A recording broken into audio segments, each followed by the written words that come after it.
All right, welcome to the third and final session for today on cash flow. We have two more sessions tomorrow. If you've had any trouble connecting, in the descriptions of the swap card platform is a link to YouTube that you can copy and paste in. I don't anticipate there'll be any of these technical difficulties tomorrow, but just in case, that's where you go to get the link to plug into your browser for YouTube. Because the questions feature isn't as active, what I'd like to do to increase the participation in this round is have you email me directly for this one. So my email address is tlawrence@lhph.com. So TLAWRENCE@lhph.com.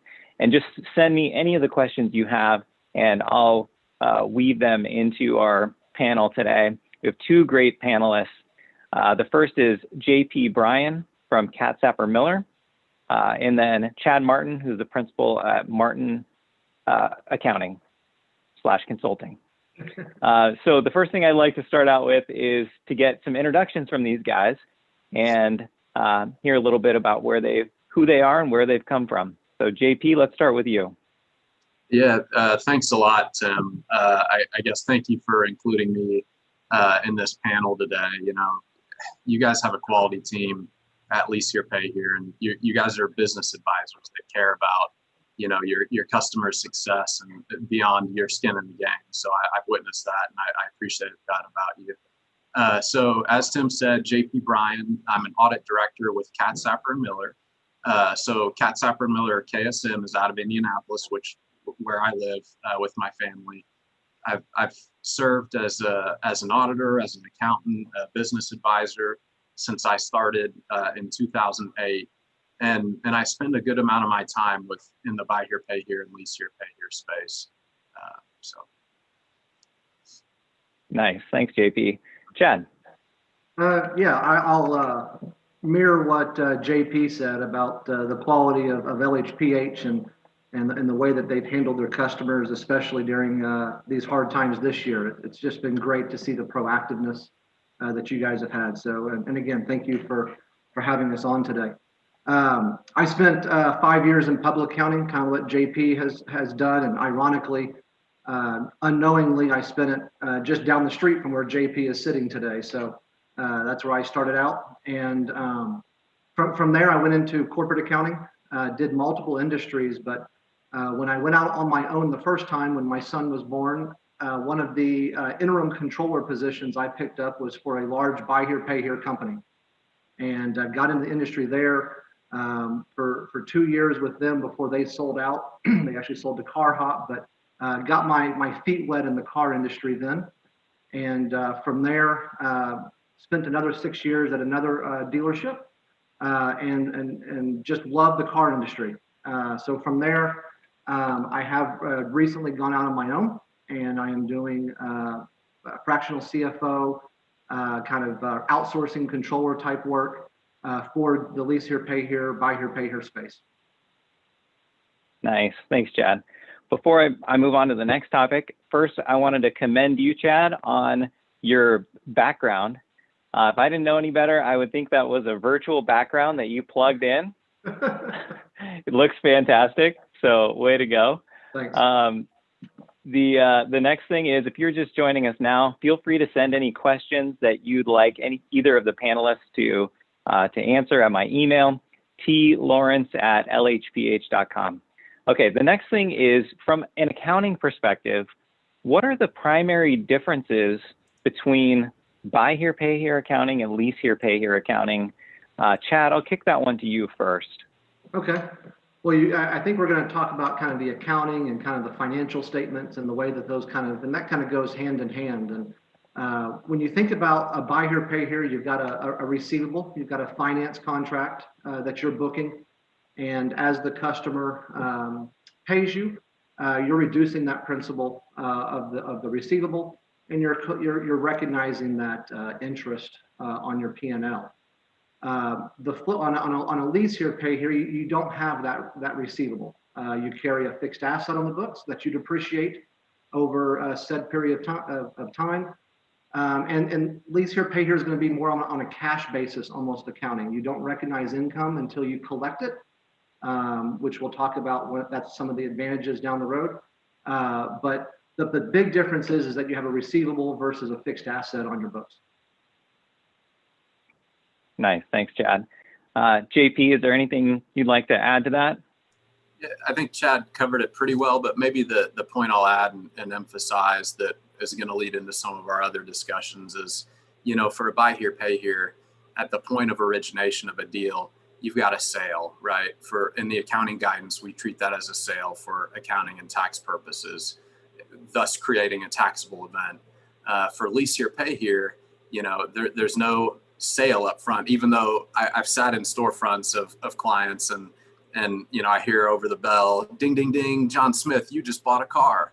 And I'm thinking in my head, well, actually he's leasing it, but semantics. So, the customer experience might not be drastically different, but, in leasing, we don't have a technical sale up front for accounting and tax purposes.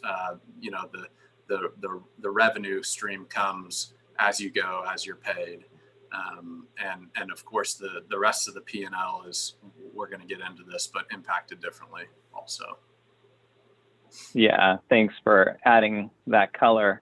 Since this topic is about cash flow, how does the cash flow differ between what you're looking at in your financial statements and what you're actually receiving and utilizing for your everyday expenses?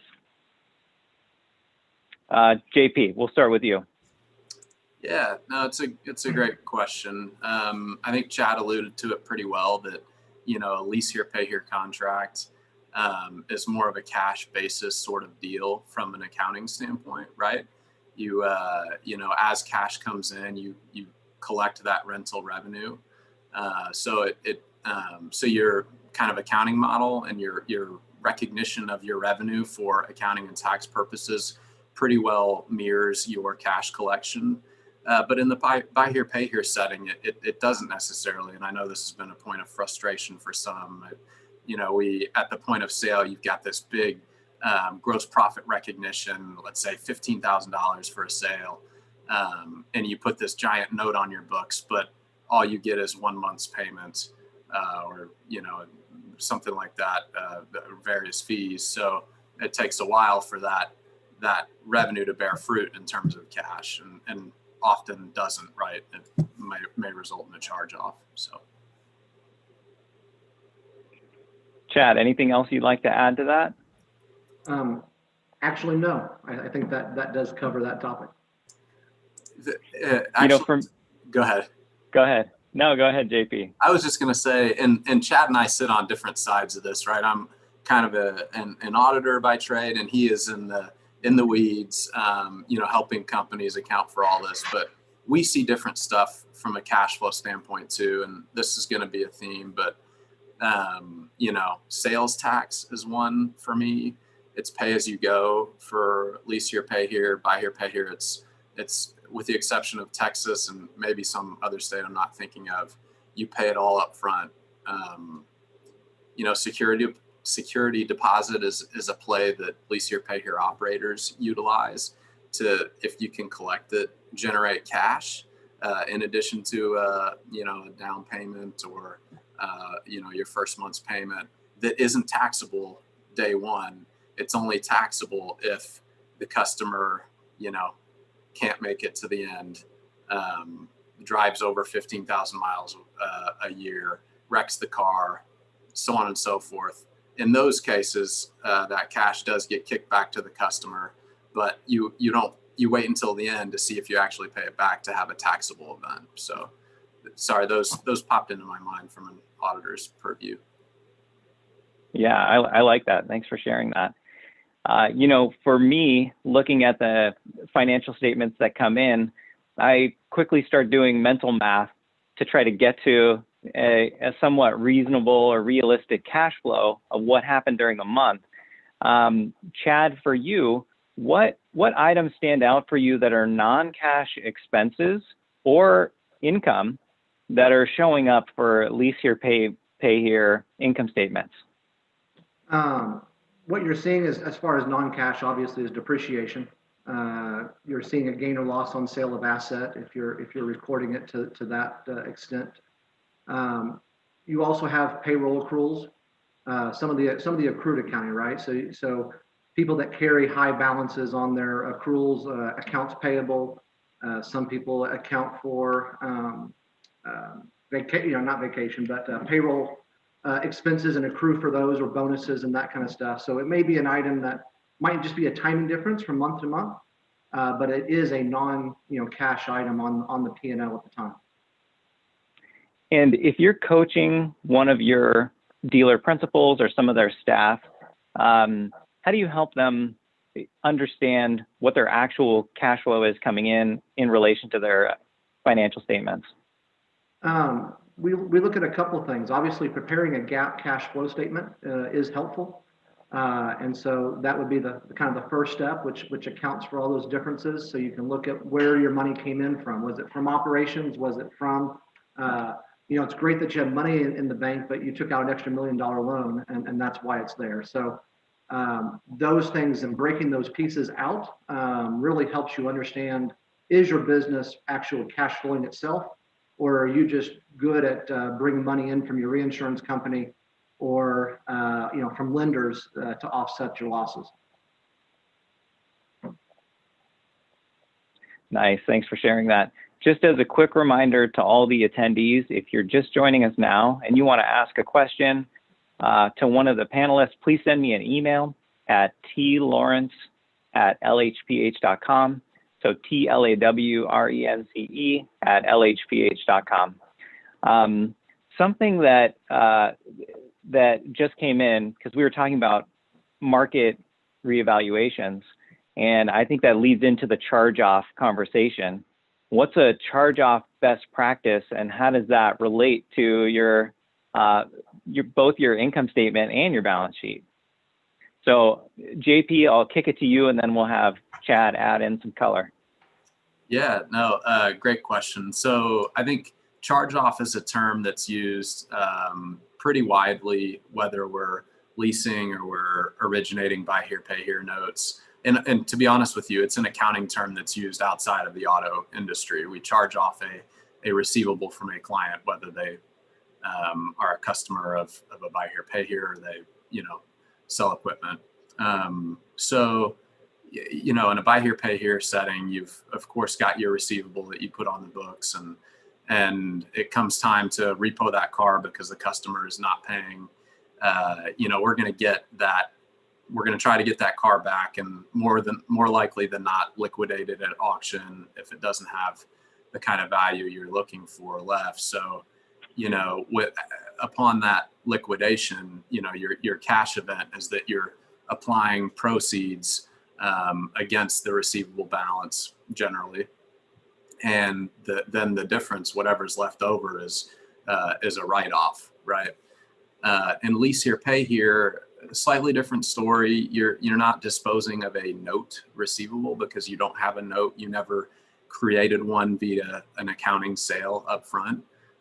So your charge-off is against the vehicle that's still on your books, because as opposed to buy here, pay here, when you enter into a lease, you don't create the note, you just move your inventory down to leasing inventory. And that becomes, as Chad mentioned, a fixed asset that generates depreciation and kind of declines in value as you go.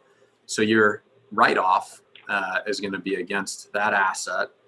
Let's say you liquidate it at auction for $2,500 it was originally a $5,000 car.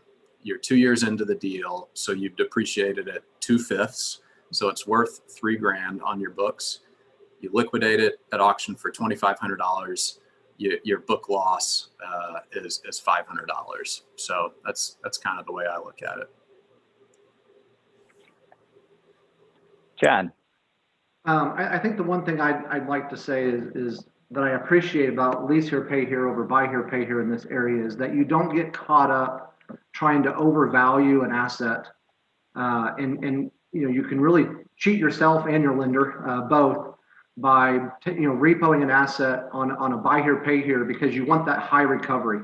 You want to try to inflate your show lower charge-off amount, inflate your CRR. So you're trying to bring that asset back, at a high value. And a lease here, pay here, it gives you the flexibility to bring that back a little more comfortably, a little more conservatively, probably, and probably do better accounting overall, because you're not trying to manipulate a metric, because there's nothing that you really can manipulate at that point. Yes, under a lease here, pay here, you still kind of look at it as a receivable and charge-offs and kind of, look at that.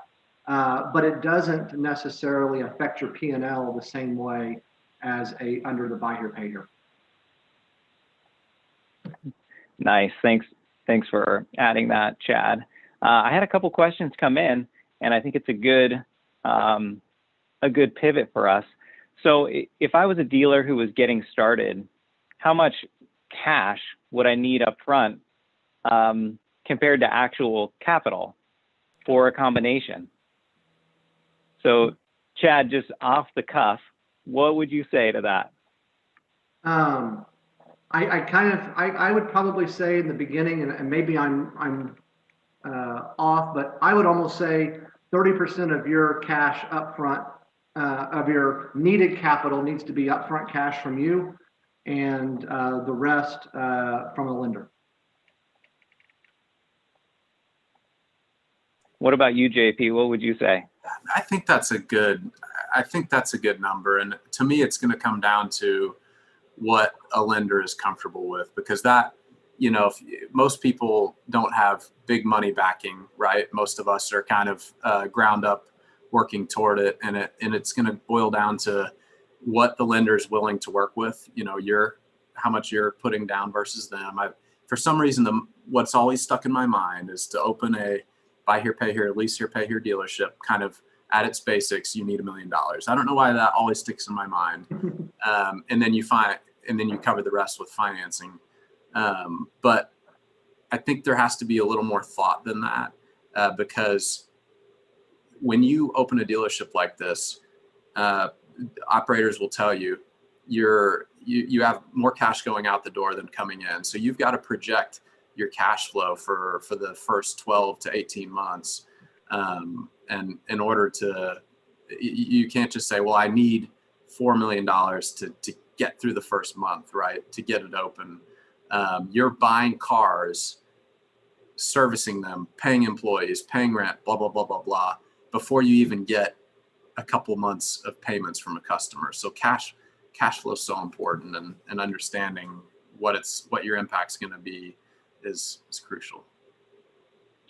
So JP, you just touched on a fantastic topic, which is something that we love to see, and that's cash forecasting.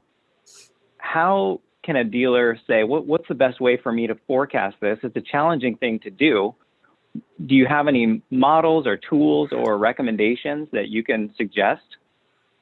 It's a great question and an important one. And I'd be interested to hear Chad's thoughts too, but something that is a pretty common tool in our line of work and lots of finance folks is called a 13-week cash flow model. So 13 weeks being 3 months of the year, a quarter of the year. And it kind of lays out, you could probably find it online. We have a model we'd be willing to share to anyone. But it really models out where all your projected outflows and inflows are over the course of the next few months. And it includes access to your line of credit. You have to build in some assumptions on what percentage your customers are going to pay. But that's probably the most common tool I'm familiar with. Chad. I'd mirror the same thing.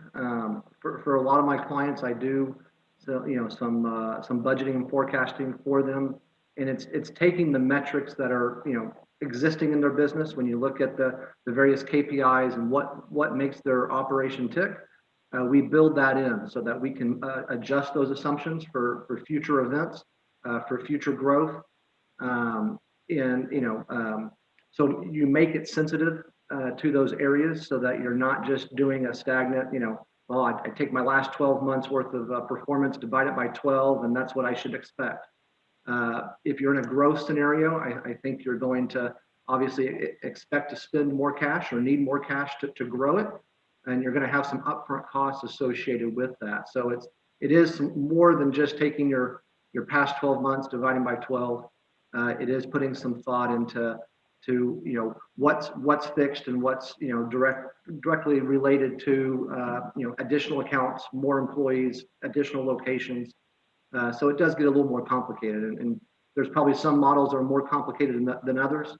But all of those factors do play an important part to getting that answer correct. Nice, thank you for that.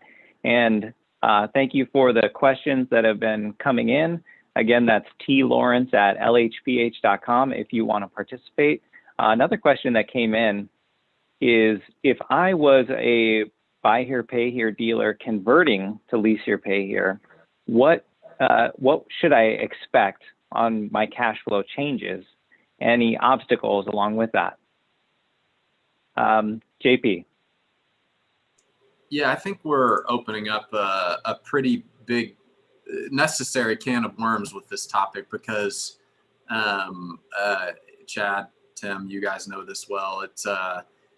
I often see dealers wanting to just switch to a lease here, pay here model, and which happens first, the chicken or the egg? There has to be careful thought put into what your end goal is and understanding the accounting impact of what you're doing. So maybe, Tim, this is an appropriate time to take a step back before talking about cash flows to say, what is lease here, pay here accounting? We won't bore people with all the nuances, but it is important to make the distinguishment on what people are trying to get to, the benefits that are involved in it, and to make sure they don't trip up along the way. So is it okay if we start there? Please.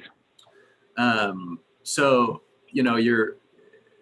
the lease here, pay here model is quite a bit different. And, there's accounting rules. The drivers we've kind of touched on to why you want to get there, right? The tax benefits of the lease here, pay here model are pretty apparent. Your federal income tax burden is delayed because in a buy here, pay here setting, you don't have the sale up front that's a taxable event. Even if a company uses an RFC to reduce that gross profit that's taxable, it's still present. In lease here, pay here setting, we're taxed as we go, as we collect. So, that generally evens out over the course of a deal, but you're talking about a significant delay in that tax burden. Sales tax is another one we talked about earlier that is favorable in its timing to lease here, pay here versus buy here, pay here. And vast majority of states do not allow a refund to companies on charge-off accounts, the related sales tax. So that wouldn't be a problem for lease here, pay here, because you're just paying as you go. Now that's why we're generally trying to get there, right? But Chad would be good to tackle one of these hurdles. I'd be happy to tackle each of them. But before you say I want to go there, you have to understand that there are multiple lease classifications for accounting purposes. So you have these two classifications. There's a capital lease, which is still a sale. You're still in buy here, pay here land. And you also have what we're trying to get to if you're switching, an operating lease, which creates no sale up front, no taxable event up front. And I'll simplify this. There's this 4-part economic test that the accounting and tax guidance gives you to determine whether you're the capital lease and you're still a buy here, pay here, or you're an operating lease and you get the tax benefits of it. And the test generally asks you to tell if the customer consumes substantially all the benefits of the underlying vehicle during the lease term. And so a kind of good example in my mind there is, you've got a 2013 sedan. It's 2020 now. It's an older car.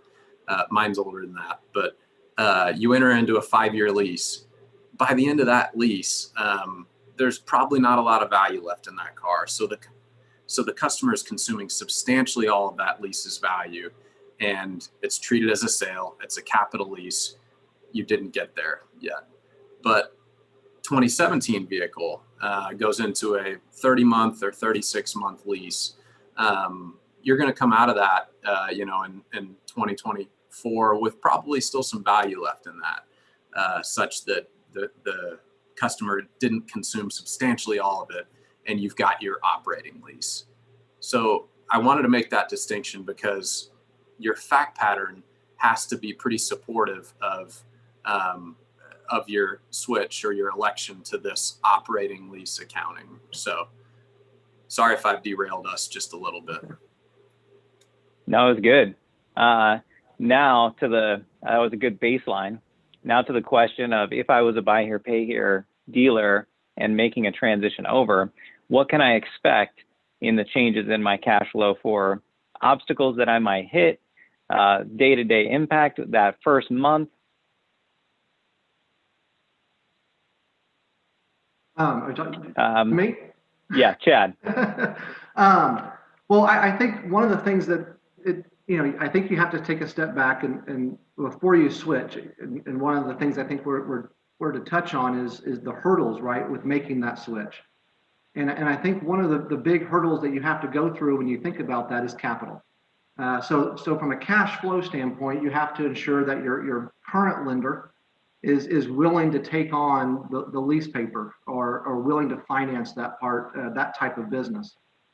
So that to me is step one, or one of the biggest hurdles, to make that switch, is to find a good lender. Obviously, we're talking to a good lender, so that's a good fit. But you have to find that partner to be able to make that switch.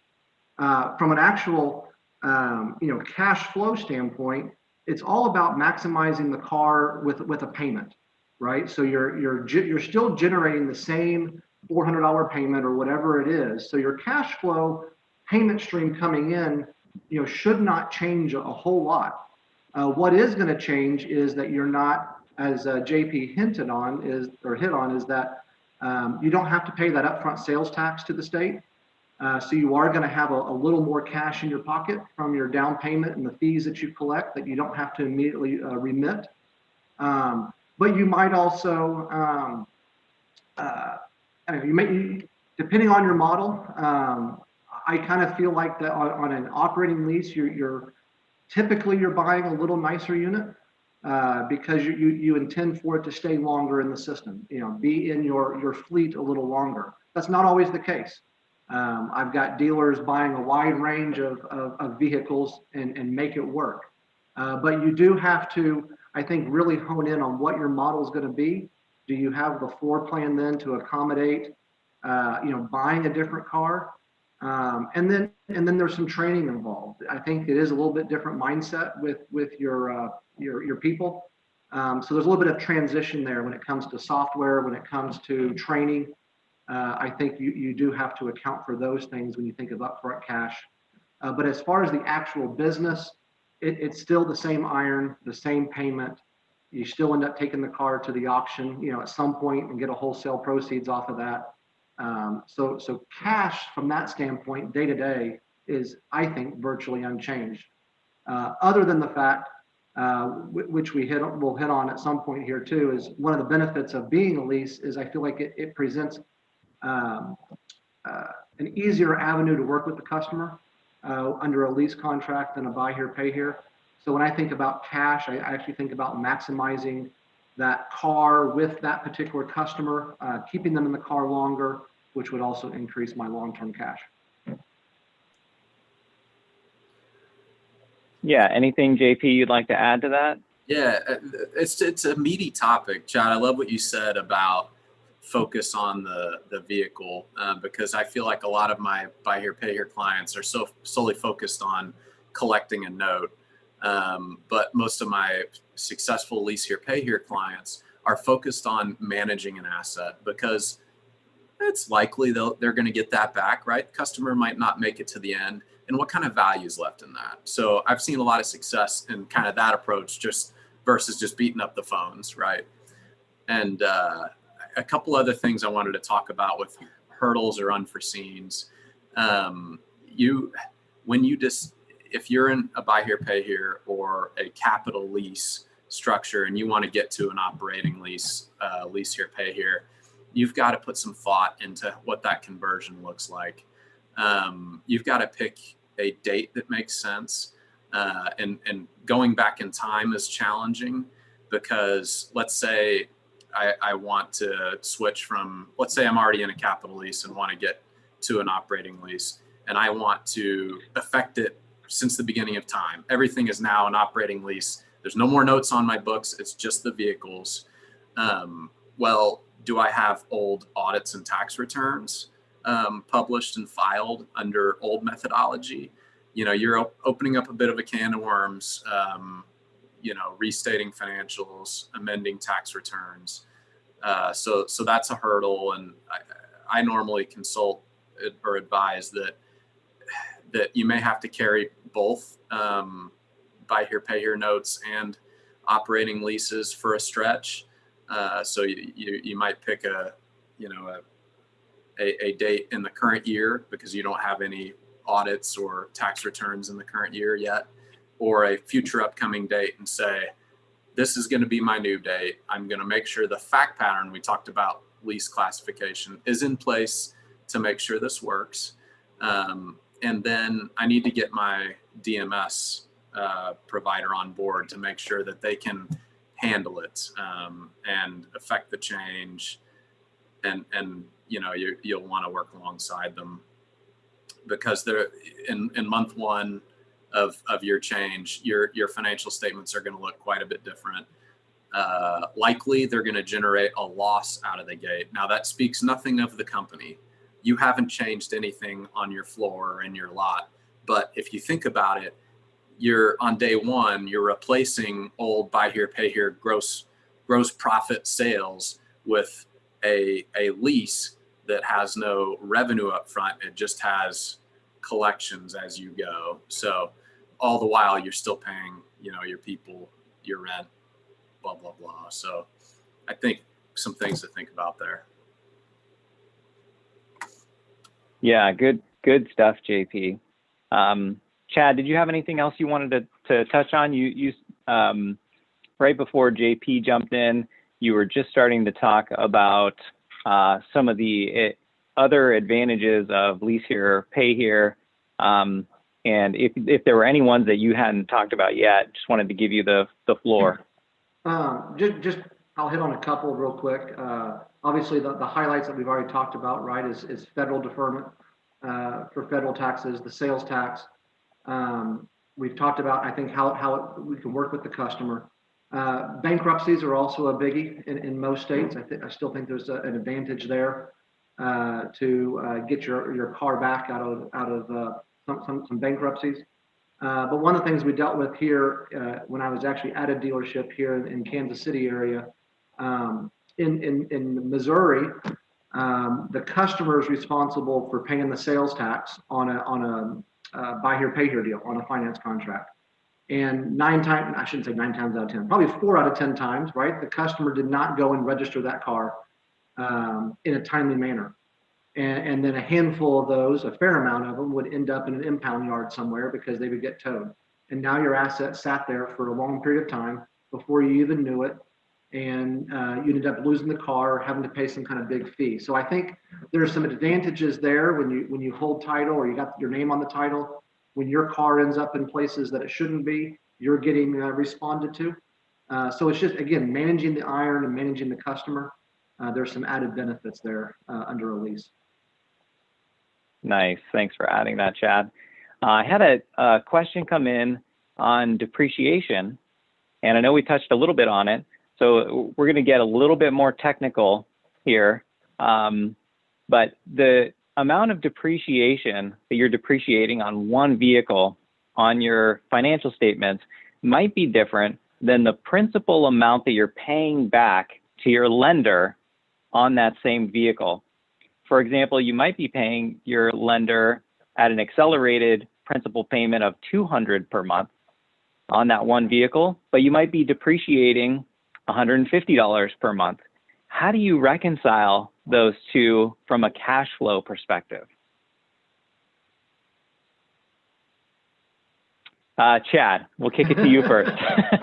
Sorry. Well, when you say how do you reconcile it from a cash perspective, I think the idea is that you are, there's a risk, right, that the lender is taking when they loan to you. It's not has nothing to do with the value of the asset or the longevity of that asset. The one thing, I put a plug in for LHPH. The one thing that I've appreciated about LHPH is there is a long-term ability to build equity for the owner in their business. And the model is structured as such that it provides that balance between capital repayment and with the collection of the revenue off of that asset. And so even though you might be paying a little bit more, right, you're reducing your risk, you're building equity. But the benefit is when you turn the corner 36 months down the road or whatever your average term is, you now own that asset. So there's a little bit of upfront additional, heavy lifting to be done by the dealer because of that scenario. But at the same point, if your objective is to build wealth and long-term wealth, leasing provides that, and especially the LHPH capital model. But obviously there is, it's forecasting that out, it's modeling that out to make sure, right, that you have more cash going out the door than maybe the expense that you're putting on your P&L. But again, that's where the forecasting comes into play, and that's where having that solid business plan out of the gate would be beneficial. Yeah, JP, anything you'd like to add to that? Yeah, no, it's an interesting question that you ask, and I like Chad's response. But buy here, pay here has kind of its nuances with cash flows and paying off the line. You normally, you're not tied to paying on a specific note per se as you collect proceeds, but your advance rate might not be that high. So you may be putting in or expending as much on a vehicle as you're getting advanced, against that note. So, there are considerations there too from buy here, pay here standpoint. So, I like to use this little mental gymnastics when I'm running through an income statement of a lease here, pay here dealer, where I do all the EBITDA add backs, and then I subtract out what the principal and interest is for their debt service. And to me, that's such a fast way to get to, okay, what about how much cash flow was flowing through this month? So I don't know what you guys think about that, but it seems to be pretty helpful for me.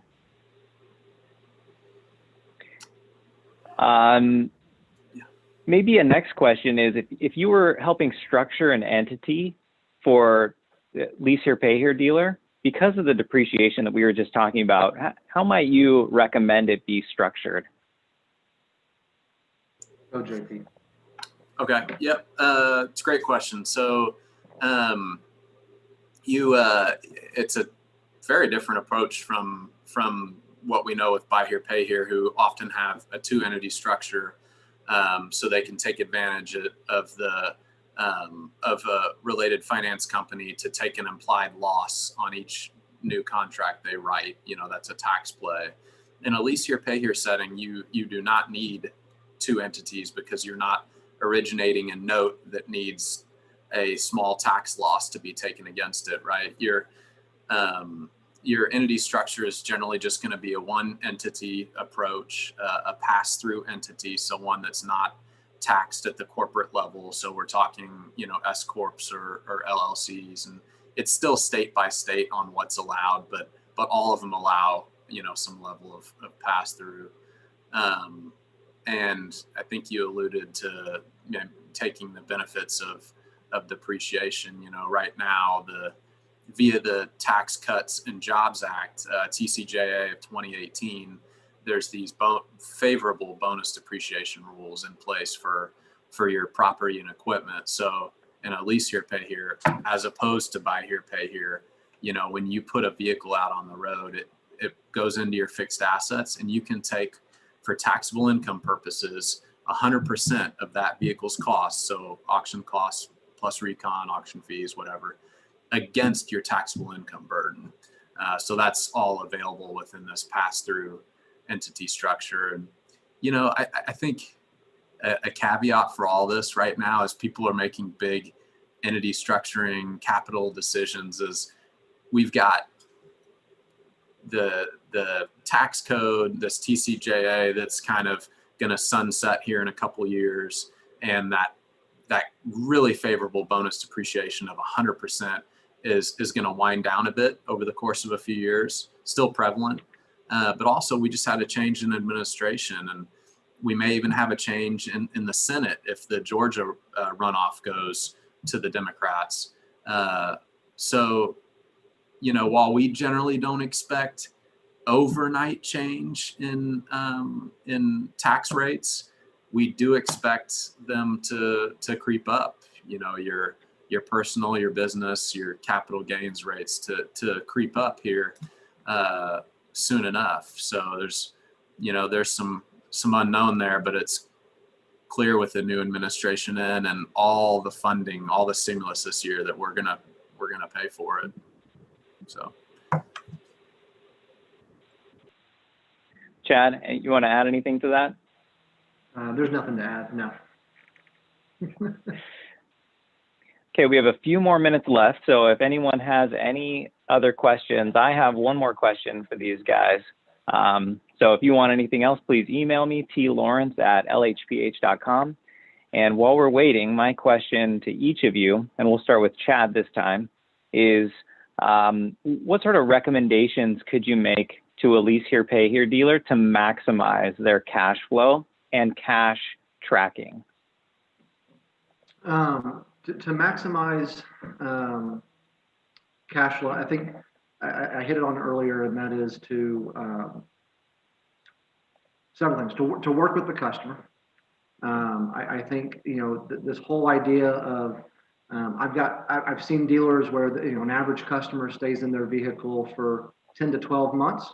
I've got some that, you know, I've seen that are 20 plus months, right?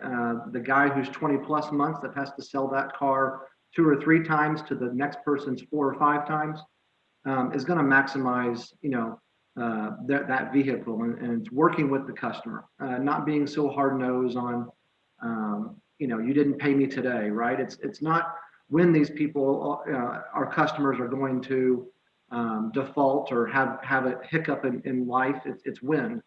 And so, you know, when you get into this business, I think you have to have some grace. It's hard for some people to show that or have that sometimes for broken promises and not showing up, but that's just the nature of our business. So I think that's a large piece. I think finding ways to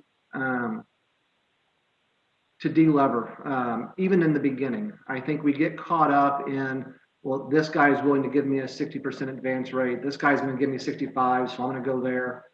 We don't really, you know, take a step back and say, what do I really need? And, you know, am I willing to put in the elbow grease in the beginning to not accept as much? You know, the name of the game is to lower that interest burden. When you look at, you know, dealers who have been able to pay off their floor plans and then pay off their loans to their lenders, you know, over a long period of time. You know, obviously that's the name of the game, right? To build that equity and to save that interest. Floor plans are a biggie. I almost encourage people to get rid of their floor plan, find ways to fund your units, you know, out of your own cash flows, and build that and use that. Then the incremental savings you would have on interest, you can then apply towards your principal with your lender. And then from there, I think it's just, you know, I think we get caught up thinking we can do it ourselves or that we can, you know, manage the business. You know, it's all up here. I think budgeting and forecasting is a biggie, and especially when you're in an environment that you're not going to grow. Maybe you're just stagnant. You're in a market that's mature that you're not going to grow your portfolio much anymore. Now it's about nickel and diming each expense line and understanding what goes in there, what you're spending your money on, and then finding the incremental cash savings, there. But when you're doing well, it hides issues, right? If all I say is cash is good, I have plenty in the bank, life is good. It's great that you made $1 million this year, but could you have made 1.5? Had you just taken the steps to manage your business appropriately. And so I think there's a lot of money to be had by really analyzing your business at the micro level when it comes to budgets, forecasts, and the different line items, not just your deal structure. Thanks, Chad. JP. That's a great answer, Chad. I have some similar thoughts, maybe some different thoughts too. But if I think about lease here, pay here operation and the structure of the deal, and you guys may have a little more experience with this than I do, but maybe on average, my customers are making it a handful of months or just over a year. Some make it to the end, and depending on the dealership, maybe a lot. But how much cash can I get from the customer during that time period? Am I utilizing tools like a down payment, like a security deposit that wouldn't be returned if they didn't make it anyway?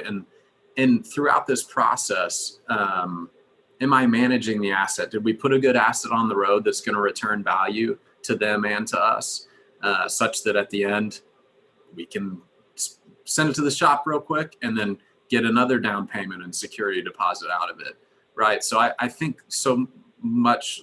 I'm laser focused on this idea of managing a quality asset, and I think a lot about kind of what Chad said with budgeting and forecasting. Plotting your 3-month cash burden, your 12-month expectation on your financial statement results.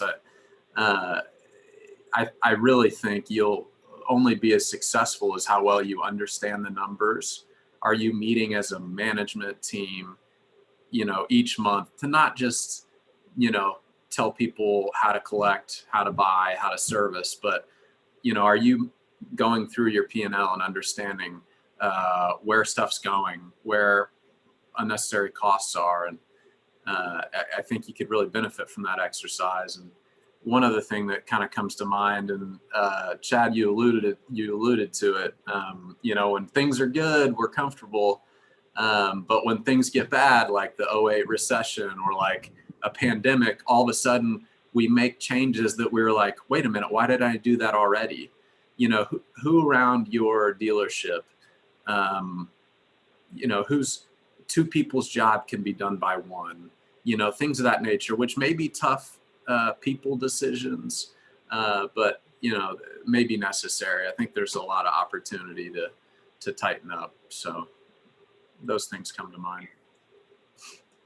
Yeah, JP, we like to refer people to your firm because we like you guys and we like what you're able to provide for your customers. Just a quick question: are you guys taking on any new dealers and plan on taking on new customers in the coming 12 to 18 months? We are. Yeah, it's been, I think all of us as operators, as bankers, as CPAs, thought in March, oh crap, what's next? And are 25% of my clients going under? And will I keep my job?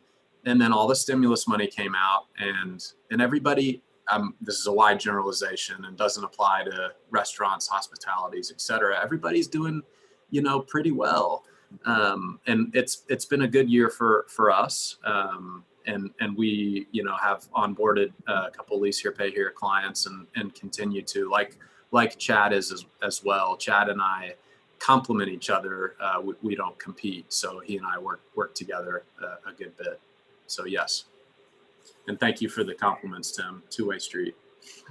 Yeah, absolutely. And Chad, for you too, I know that your firm works with a number of dealers, and we've experienced tremendous increase in projections, forecasts, and reporting, and all of the things that are really valuable to us. And as I talk to the dealer principals, the feedback I get is how valuable it is to them too. Do you foresee yourself taking on any new clients in the next 12 to 18 months? Are you pretty much at your max capacity? No, I do anticipate taking on additional work. We are adding bodies to work alongside myself, so that's a plus. But no, I do anticipate. I think this period that we've gone through over the last 7-8 months, I think has opened up some people's eyes, right? Again, just like it did in 2008, that maybe we need a plan for this and not do a crash course of emergency planning, right when it happens. So I think that has opened the door and opened some people's eyes that, maybe I want to plan for this and have a process and have some things in place that I can anticipate, and then, quickly plan change my course if I have to, and know what it's going to take from a planning standpoint to get there. Well, thanks you guys so much for joining today. For all the attendees, this wraps up the third and final session for today, and we'll be back on tomorrow morning at 9 a.m. Pacific time for 2 sessions, a legal session and the economic forecast. Both are 2 solid sessions. Look forward to seeing you tomorrow, and have a good rest of your night. Thanks, Tim. Thank you.